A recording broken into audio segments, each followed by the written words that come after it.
bell, and there's a carrier. Okay. Now, if I take out the carrier, it will make no difference to the organic whole of the cycle. I can still use it. If I take out the bell also, I will not have. So this is the example of a collection of unrelated phenomena. Okay. But in nature, each one is depending upon the other. Life depends upon the body, and the body also cannot function fully unless the life comes in. And then when the mind comes in, it becomes a complex whole. Each one is depending upon the other. The mind cannot function in the body without the body. It can't. It can function outside in the plane of consciousness, but the individual consciousness in the body has to be influenced by the body and the vital. That's exactly what he's saying. Nature being a complex unity and not a collection of unrelated phenomena, there can be no unbridgeable gulf between the material existence and this vital or desire world. You can easily go from one to the other. That's what he's saying. There is no absolute unbridgeableness. On the contrary, they may be said, in a sense, to exist in each other and are at least interdependent to a certain extent. Okay, to a certain extent, because body can exist without the vital and without the mind. It can exist, but it will be a dead body. Okay, but it can exist. That's why I'm saying to a certain extent. But if the whole has to function like a complex unity, each one is dependent upon the other. The mind also is conditioned by the vital and is also conditioned by the body. That's why we have ignorance. Okay, so that's what he's saying. To a certain extent. Immediately he says that we have to think what does he mean by that. So it's very clear that they can exist. In fact, our mind also, when it comes out, the mental Purusha can come out of the body, it continues to exist still, okay? So that's why he's saying to a certain extent. Both are true. They can be to a certain extent independent, but they are also connected with each other. In fact, the material world is really a sort of projection from the vital. So there is a large mental world, and in that there is if you start from the top, the Satchidananda has got all the lower things in it as though it is involved in it, like a telescope which can be pulled out one by one, a collapsible telescope. Okay, that would be a good example. So the telescope is on the highest level, and out of that the first unit comes out. You can pull it out, and then again the second unit pull it out, pull out, and then finally you will see very funnily that at the rock bottom also all are involved. So the same thing happens from there also. In matter is involved life and mind and higher mind, element mind, all are there like a collapsible. You can all press and they all go into matter. So then evolution is there, slowly one by one it comes out. When we speak of this involution from the highest level, it is involution. It comes in and lodges itself in the matter. From matter when it comes out, it is evolution. The very similar thing from the highest to the lowest. But the only difference is that the lower is starting from darkness and the higher is starting from light. That's the only difference. In fact, the material world is really a sort of projection.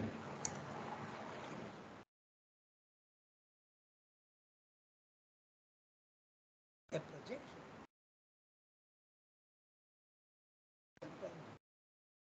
Just 1 second.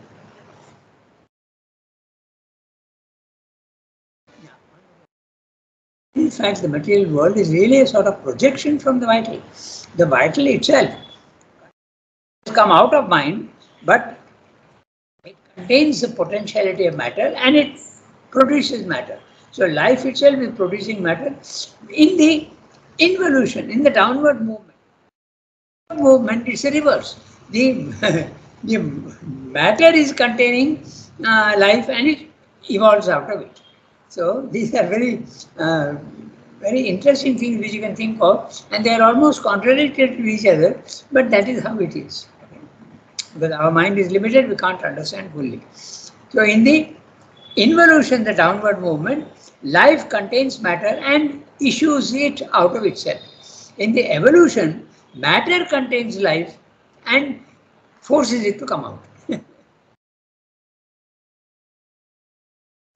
Embody a thing thrown out and separated from itself in order to embody and fulfill some of its desires under conditions other than its own. He has told you already the planes of consciousness we have discussed. The vital world is a plane where only the physical world exists. Just 1 second.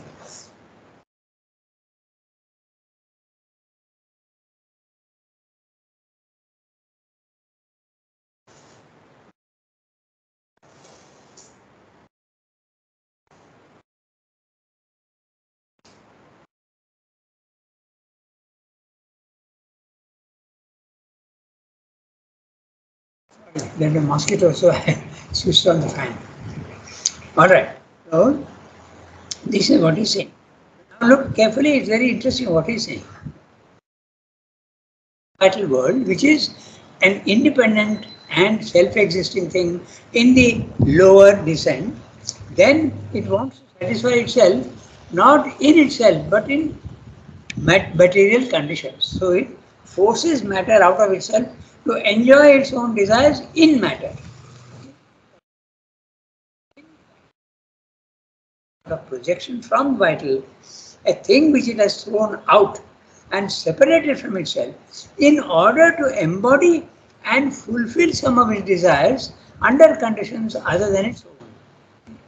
It's a subtle world, this vital world, but now it wants to enjoy its own desires even under conditions of matter, more gross conditions. So, life on earth may be said to be the result of the pressure of this life world on the material. Life on, now this is an interesting thing what he's saying. Life on earth may be said to be the result of the pressure of this life world on the material inconscient existence of the physical universe. So, we have already seen that there are planes of consciousness, there is matter, there is inconscience first, and then there is matter. Matter is not total inconscience. There is a consciousness in it, but this so-called inconscient also, there is it is almost totally lack of consciousness, almost totally so. Then it comes out and goes up. And now what Sridhar is saying is, evolution is the result of the involutionary planes of consciousness pressing down on the lower.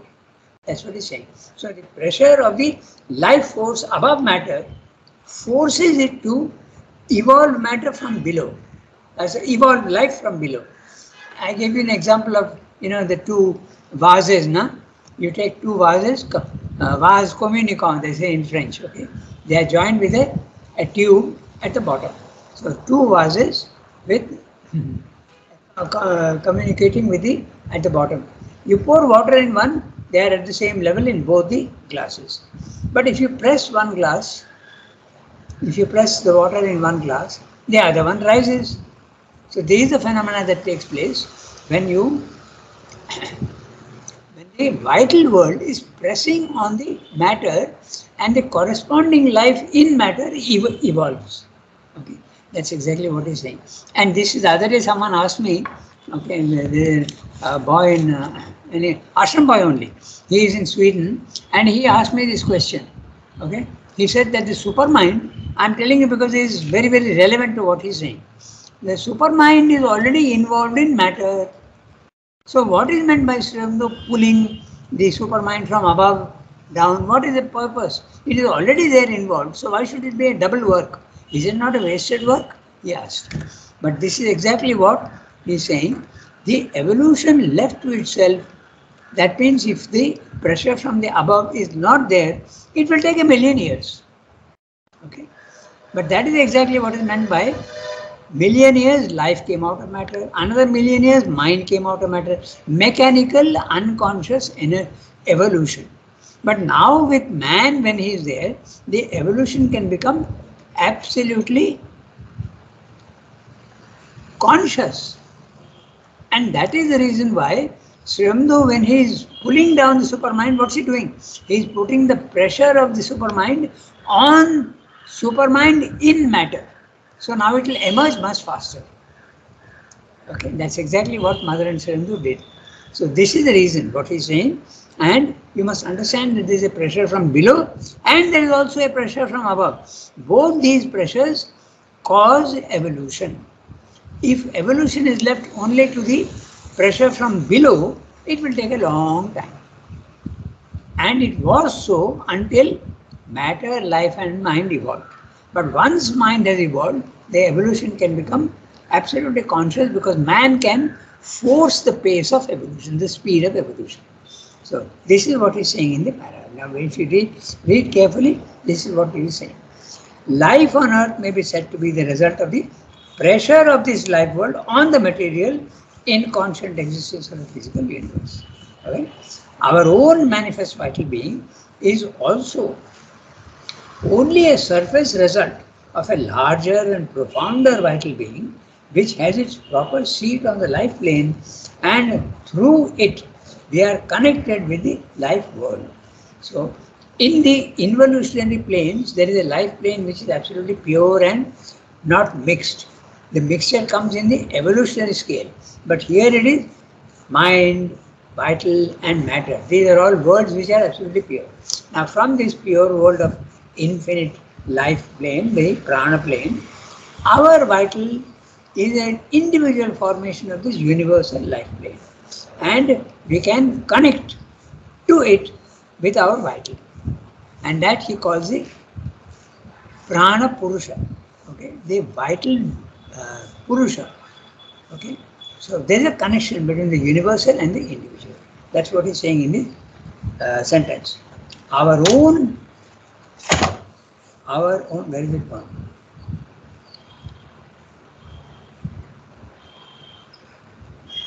Yeah, our own manifest vital being, okay, the individual vital being, because the unmanifest vital is the universal vital, but the manifest vital is our individual vital, very clearly, okay, is also only a surface result of a larger and profounder vital being, the universal vital being, which has its proper seat on the life plane, and through which we are connected with the life world.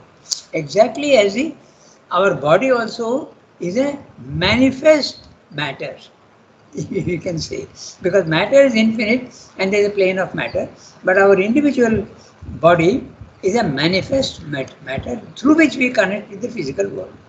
Okay. That's what he's saying. So exactly in the same way, the same phenomena takes place at the material level, at the vital level, at the mental level, and in the spiritual planes of consciousness. Okay. Moreover, the life world is constantly acting upon us, and behind everything in material existence, there stand appropriate powers of the life world. So, what does he mean? He means that there are these appropriate powers that he's speaking about are actually also embodied beings. They have a body, but their bodies are not as rigid as ours. Little elves, little gnomes, they also have forms, but their forms are not absolutely fixed like ours. And you can contact these little gnomes. We have discussed several times how Mother had to interact with them several times. Now, there are 2 or 3 cases, and I'll tell you. One case was when she had put milk on the stove, and she went for some other work, and this little elf, okay, sometimes they help, sometimes they're mischievous. I'll give you an example of mischief also. They have already discussed that. So this elf started pulling her skirt, and she remembered that the milk is on the gas. So she went back, and just in time she was able to stop it. So here is an example of the elf helping. Okay. Then there is the example of the mischief. Okay. One day in the ashram, they saw that all the clocks had stopped at one time. And Sri Aurobindo said, this is a bad joke. But they can also play mischief, and they can do this. The other example is a very interesting example in the Mediterranean Sea, when Mother was in Algeria. Okay. Suddenly a storm came up from nowhere, and she was wondering how these storms have come. And when she went out to on the deck of the boat, she saw that the little elves are creating all this havoc. They are enjoying bringing the storm. And so she made them quiet, and within 15-20 minutes, the storm subsided. This is another example. But there is a very, very good example when I was in the press. I think I've told you, but I'll tell you very briefly because it's a long story. There was a machine which had broken down. Okay? There was a machine which was about to break down, and we had reported it to the company, and we wanted a mechanic to come and set it right. But he had gone somewhere else, and he was not coming. Then one day what happened, because when we were doing the centenary work from 1968, 69, 1970, because 1972 was the centenary, and we were doing the Sri Aurobindo Birth Centenary Library. Not the other edition, not the recent edition, but the earlier edition. There were 30 books to be produced and 500 pages each. So it was a big work which went on for about 4 or 5 years. So the printer boy from the ashram, his name was Parikshit. He is there in our house only. Now he has got dementia. But anyway, so he used to go at 4 o'clock in the morning and start running the machine. Because that's why, and we used to continue up to 8 o'clock at night in all the departments. That was what we used to work, to bring out the thing in time, the books. So the watchman had been instructed to open the doors, put on the fans, open all the doors and windows so that it gets nicely aerated. So when at 3:30 in the morning, because Parikshit is going to come at 4 o'clock in the morning, when he opened the gate at 3:30 in the morning, he saw that somebody was inside the machine, and precisely that machine which was not working very well. And he was in a normal consciousness. Okay, this boy, his name was Dhananjay, he was a Nepali watchman, and he saw this person inside and he wondered, why the hell has this person not called me? Why did he imprison himself the whole night? He could have called me and I would have...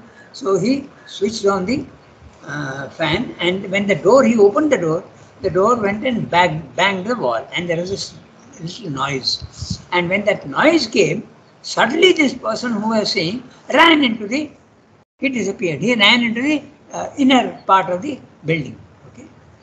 So then he said, what is this fellow doing? Why is he hiding from me? So he went inside, switched on all the lights and said, went on calling him. His name was Shekhar. He mistook him for one of the workers. Shekhar, why are you hiding? Come out, come out, come out, come out. There was nobody there. At the end of 10 minutes, this Dhananjay realized that what he had seen was not at all a worker or a physical being. He got nervous and all his hair stood up on end. Okay. And when he told me this at 8 o'clock in the morning when I went there, his hair was again standing up because he had seen a being which was non-physical. So he got very frightened. So I found it so interesting. Many others didn't believe all this. They said, oh, he's talking nonsense. But the way he was describing it, that hair standing up, convinced me that he was telling the truth. So we wrote to mother. And you know what mother said? It was a being in the vital world protecting that machine. So here is a case where elves from the vital world sometimes protect, okay, the machine. They protect also wealth. So these are all so we're saying these forces in the vital world. Okay. So that's exactly what he's saying. I've given you several examples, and these are little being. I can give you many other examples also, but this is enough for the time being. Okay. So moreover, the life world is constantly acting upon us, and behind everything in material existence, there stand appropriate powers of the world life. Powers which have the same characteristic as the universal life force in that way. That's why appropriate powers. Mental powers are not there in the vital world. Mental powers are there in the mental world. Okay? There also there are beings. Gandharvas, Kinnaras, okay, Apsaras, they are all there in the mental world. Shiva's attendants, okay, all these there are even names in our Indian culture. Ribhus and so many other semi-gods, they are all semi-divine creatures. Even the most crude and elemental have behind them elemental life powers, elemental beings by which or by whom they are supported. So, the universal life supports these individual vital beings in the world. The influences of the vital life world are always pouring out on the material existence and producing there their powers and results, which return again upon the life world to modify it.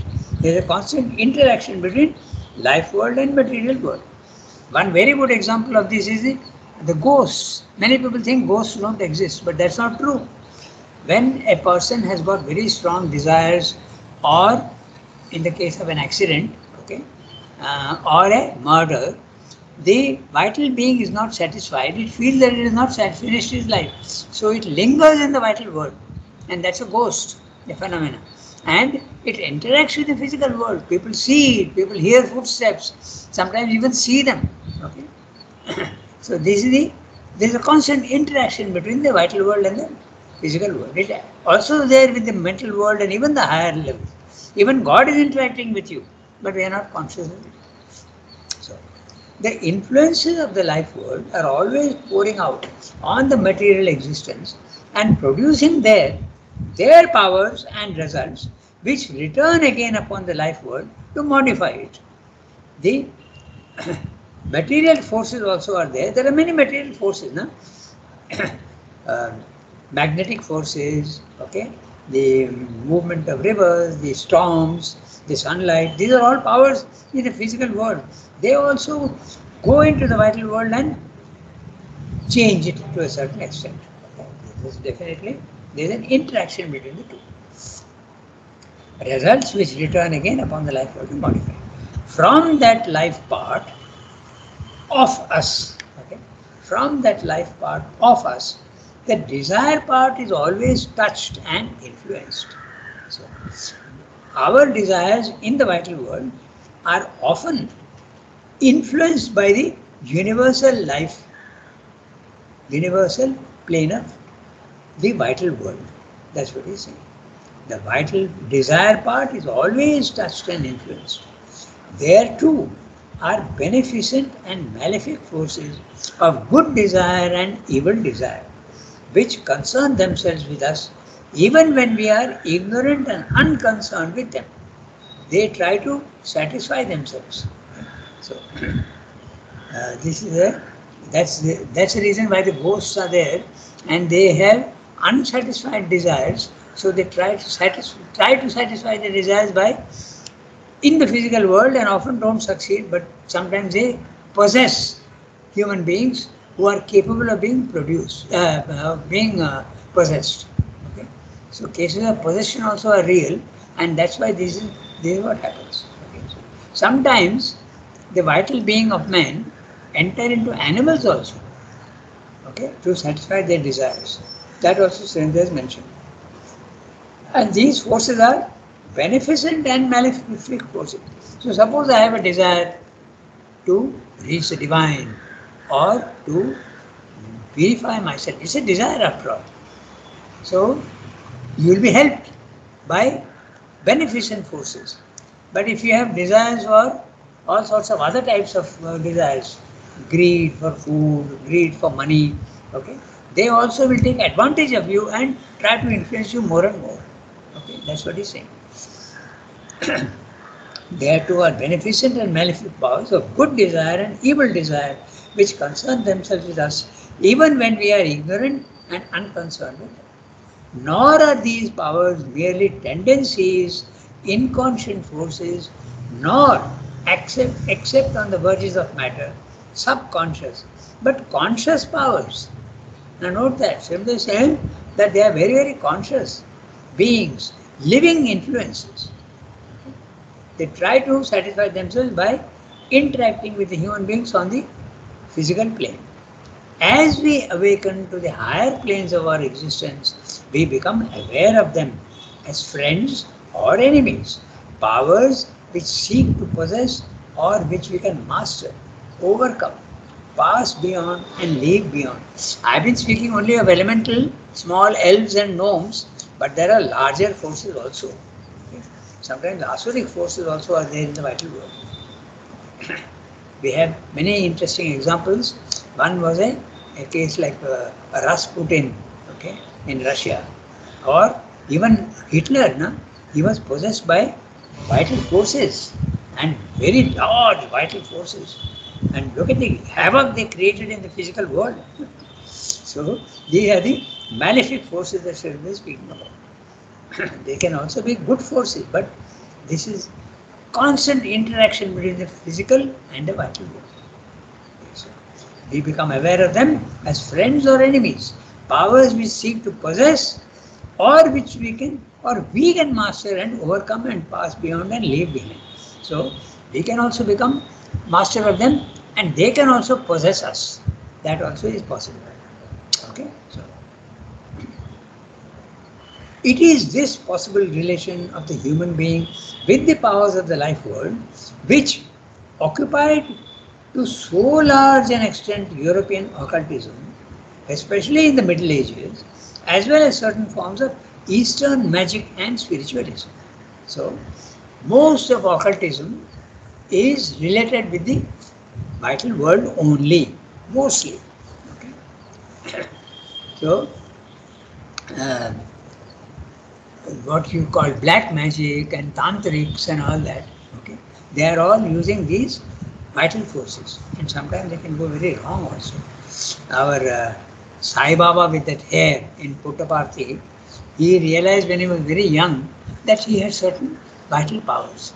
He could certainly manifest things in his hand, okay? And his most famous thing was the Vibhuti. He used to create Vibhuti out of nothing, and it is said that even he could create gold rings.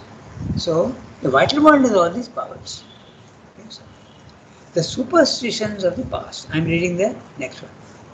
Much superstition there was, that is to say, much ignorant and distorted belief, false explanations, and obscure and clumsy dealing with the laws of the beyond, had yet behind them truths which a future science, delivered from its sole preoccupation with the material world, may rediscover. So occultism has a good side and also a negative side. They try to harm people, but also there is a good side. You can use these forces for very interesting, good purposes. There are many stories with Madame Theon, okay, of these forces which are there. Okay. That one was very interesting, if you remember. She was in Algeria, and one day there were fir trees planted. Casuarina, not casuarina, but what are called fir trees. They grow in winter, and they are winter trees. So one day she saw in her room a pool of water. One of these creatures from the vital world had created not one, many maybe, but one creature was there in the room, and he had, because his snow was melting, there was a patch of water in the room. So there is interaction between the vital and the physical. There was actually a bit of water in the room. Snow had melted. So this is what Shenmue is saying very clearly. There is interaction between the two. We have given so many examples to show that this interaction happens. So, the superstitions of the past, much superstition there was, and that is to say, much ignorant and distorted belief, false explanations, and obscure and clumsy dealings with the laws of the beyond, had yet behind them truths which a future science, the real occultism, when humanity goes to that level, they will be able to use in the right way, delivered from its sole preoccupation with the material world, may rediscover. For the supra-material is as much a reality as the existence of mental beings in the material universe. So, we have got about 10 minutes, or maybe even little more than 10 minutes, about 15 minutes.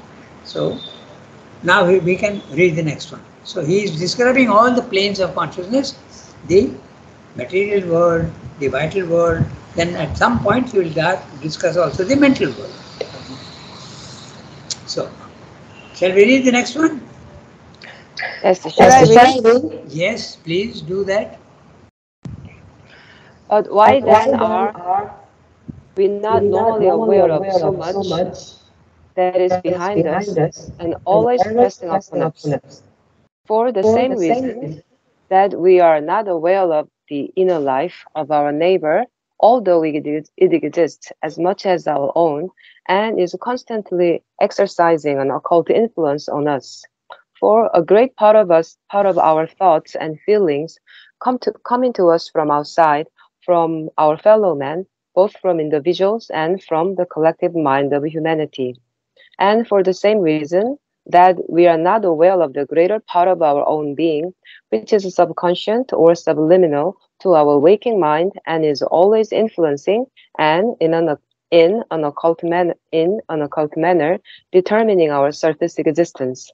It is because we use normally only our corporeal sense and live almost wholly in the body and the physical vitality and the physical mind, and it is not directly through these that the life world enters into relations with us. That is done through other sheets of our being. So they are termed in the Upanishads other bodies, as they are called in a later terminology, the mental sheath or subtle body in which our true mental being lives, and the life sheath or vital body, which is more closely connected with the physical or with the physical or food sheath and forms with it the gross body of our complex existence. This possesses powers, senses, capacities, which are always secretly acting in us, are connected with and impinge upon our physical organs and plexuses of our physical life and mentality. By self development, we can become aware of them, possesses our life in them, get through them into conscious relation with the life world and other worlds, and use them also for a more subtle experience and more intimate knowledge of the truth, facts, and happenings of even the material world itself. We can, by this self development, live more or less fully on planes of our existence other than the material, which is now all in all to us. So now all to us. Ah, It's okay. now all in all to us. The physical world seems to be the only world. That's what you mean by now all in all to us. This seems to be the only thing that exists for us. Actually, it is not. We are actually living on all the planes of consciousness at the same time. Okay, so I'll do one thing. Normally, we'll just summarize the para and then we can go into detail. Um, or if any questions come up, we can also deal with them. So I'm just reading out what we have read. I'm reading the summary of what he's saying. Why then is man not aware of these planes, vital and vital and mental and its denizens? Denizen means the inhabitants of that world. Why are we not conscious? For the same reason that we are not aware of our own inner being as well as the external cosmic planes. For the same reason that we are not conscious of the inner being, beings of other human beings. There is ignorance. We are living in the darkness of the physical world. That's why we are in ignorance. That's why we don't realize. A great part of our thoughts and emotions come to us from others and the cosmic environment and also the collective mind of humanity. From all these sources, things are entering into us. Other people's thoughts are entering into us, other people's emotions are entering into us, but not only other people, even in the universal planes also there are forces and they also are entering into us. That's what Siddhi is saying. Okay? We are nothing of our own inner being. Okay? We now are nothing of our. I made a mistake somewhere. Okay. We are nothing. We know nothing. Sorry. We know nothing. Just 1 second. Let me correct it.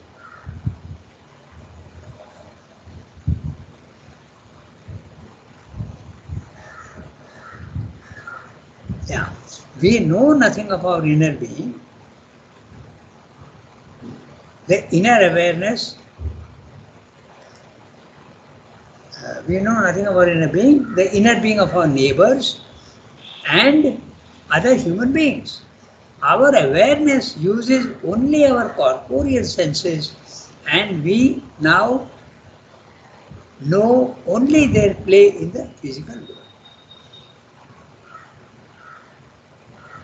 And we know only their play in the physical world. We are not conscious of the vital world nor the mental world, but they do exist. Okay? Just 1 second. I have to correct what I had written.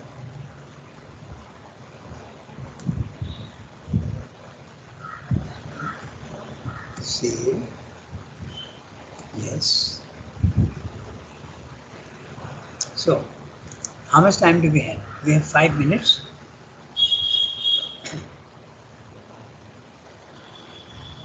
Basically, what Srinivas is saying here that these worlds are existing, but we are unconscious of them because we are in ignorance. That's basically what he's saying. It's quite simple. There's nothing much in it. But since there is 5 minutes, I'll start reading each sentence, and we'll see how far we can go. But why then are we not normally aware of so much that is behind us and always pressing upon us? For the same reason that we are not aware of the inner life of our neighbor, although it exists as much as our own and is constantly exercising an occult influence upon us, for a great part of our thoughts and feelings come to us from outside, from our fellow men, both from individuals and from the collective mind of humanity. We are much influenced, okay? And we are not at all conscious of these things. And for the same reason that we are not aware of the greater part of our own being, we don't know our own intraconscient, superconscient, inconscient, subconscient, we don't know anything about all that, which is subconscient or subliminal to our waking mind, and is always influencing, and in an occult manner, in a secret manner. Occult means here secret. Secret manner, determining our surface existence. It is because we use normally only our corporeal senses, the physical senses, eyes, ears, nose, tongue, etc., skin, okay, and live almost wholly in the body and the physical vitality and the physical mind, and it is not directly through these, that the physical world enters into relation with us. The vital world and the mental world don't interact with our physical senses, but they do interact with other senses, subtler senses. That is done through other sheets of our being. He is talking of the layers that we have. There is a physical layer, there is a vital layer, and there is a mental layer. And each of these is, the thickest veil is the body. Then there is a sheath. He is calling it a sheath. It's like a large covering. Okay? You can even think of it as a very thick bed sheet and a thinner bed sheet and even thinner bed sheet. Okay? And these are all covering you up. So you don't see. If you want to see your inner being, you have to cross all these sheets. So they are termed in the Upanishads sheaths. Okay? Other bodies, as they are called in later terminology, the mental sheath or subtle body in which our true mental being lives, and the life sheath or vital body which is more closely connected with the physical or food sheath. The food sheath is the body and vital, okay, and forms the gross body of our complex existence. These possess powers, all these worlds, the vital world also, the physical world, the vital world and the mental world, they have powers, they have senses and capacities which are always secretly acting in us, are connected with and impinge upon our physical organs and the plexus of our physical life and mentality. What he's talking about, the plexus here is all the chakras that we have. No? We have 7 chakras. At the highest level, we have the Sahasradhala. That's also a chakra, but it is not really a chakra. It is the 1,000-petal lotus on top of the head, outside the body. Then we have in the forehead center, we have Ajna chakra, the one that allows you subtle sight. Then you have the throat center, which calls the he calls it the externalizing mind. Okay, it allows you Vishuddha. Then you come to the heart center, the Hrid Padma, the heart in the lotus, Anahata. It's also called the Anahata center. Then you go down to the navel area, it's the Manipura, okay, or Manipadma. Then you go down even more, okay. Then there is another Swadhisthana, on which everything is fundamentally there. Then finally you go down to the root cause of everything, Mooladhara. That's the inconscient, Moola. That's the root from which everything comes. So when he is talking about plexus, he means exactly the chakras that are there in the body. By self-development, we can become aware of them, possess our life in them, get through them into conscious relation with the life world and other worlds, and use them also for a more subtle experience and more intimate knowledge of the truths, facts and happenings of even the physical world itself, we say. We can, by this self-development, live more or less fully on planes of our existence other than the material, which is now all in all to us. At present, we are only concerned with the physical world, but we can, by development, go even beyond that. Okay? So, we have finished the paragraph. Next time we can take up what has been said of this life. Okay? So, Sonki, you note down the page and the para. Okay? Yes, yes, I will. Okay. So, Merci beaucoup. okay, au revoir, Yasmin. Keep good health. Don't get food poisoned again. Yeah, I hope. Yes. Okay, au revoir, everybody. Have a nice Okay, Rakita.